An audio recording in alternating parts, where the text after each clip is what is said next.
Most buyers handing over a deposit in Connecticut have no idea where that money actually goes. They assume it goes to the seller. It does not. And if the deal falls apart, most buyers are not clear on how or whether they get it back.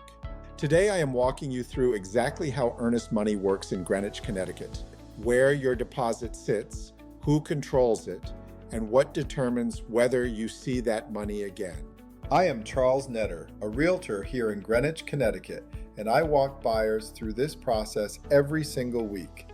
By the end of this video, you will know exactly what happens to your money from the moment you wire the money to the moment the deal closes or does not close.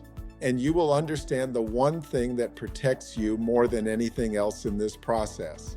So let us start with where the money actually goes. In Connecticut, your earnest money deposit does not go to the seller. It does not go to the listing agent. It does not sit in a real estate brokerage account. Your deposit goes to your attorney, the buyer's attorney. Your attorney then sends the deposit, along with the buyer-signed contract, to the seller's attorney. From there, the money sits in the seller's attorney's escrow account untouched until the deal either closes or falls apart. This is different from a lot of other states where the listing brokerage or a title company holds the deposit. Here in Greenwich, Connecticut, the process runs through the attorneys on both sides. That is an important distinction because it means licensed professionals representing each party are the ones handling your money from start to finish. Now here is where it gets practical. In Greenwich, once your offer is accepted, both attorneys get to work negotiating the contract terms. That process can move quickly.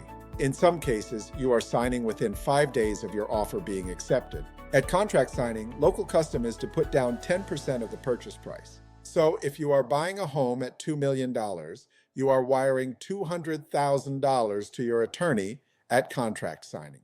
For a lot of buyers, especially those coming from other markets, that timeline feels fast.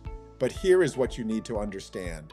The deal is not secure until both the seller and the buyer have signed the contract and the buyer has delivered the deposit. Until both of those things happen, either side can walk away. That is why it is so important to be ready to move when your offer is accepted. Your attorney, your financing, your deposit, all of it needs to be lined up. Quick question for you here. What happens if the deal falls apart? This is the part most buyers worry about. And it is where understanding your contract really matters. If the deal does not go through, getting your deposit back depends entirely on the terms of your contract and at what point the deal fell apart. If you are still within a contingency period, say the home inspection contingency or the mortgage contingency, and you terminate the contract within those terms, your deposit comes back to you, your attorney handles the release. But here's what most buyers do not expect. If the contingency periods have expired and you decide to walk away, it is not as simple as asking for your money back. In Connecticut, both the buyer's attorney and the seller's attorney must agree to release the funds. If one side disputes the release, that deposit stays in escrow. It does not go anywhere until both attorneys reach an agreement or a court decides. That process can take months. In some cases, it can take longer. This is exactly why your attorney reviews every deadline and every contingency in the contract before you sign. Those dates are not suggestions. They are the lines that determine whether your deposit is protected or exposed. And this is the part I want you to take away from this. The contract is what protects your deposit. Not a handshake, not a verbal agreement, not an assumption that things will work out. Every protection you have is written into that contract. The inspection contingency, the mortgage contingency, the timeline for each. If those terms are clear and you stay within them, your deposit is protected. If you miss a deadline or waive a contingency,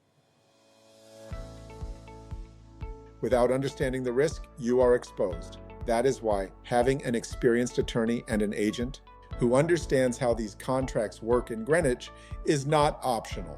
It is the single most important thing you can do to protect your money in this process. So to bring it all together, your deposit goes to your attorney, who sends it along with your signed contract to the seller's attorney. You will put down 10% at contract signing, and that can happen within days of an accepted offer. The deal is not secure until the contract is fully signed and the deposit is delivered, and your ability to get that money back depends entirely on your contract terms and whether you are within your contingency windows. Understand those things, and you are in a much stronger position than most buyers walking into this market.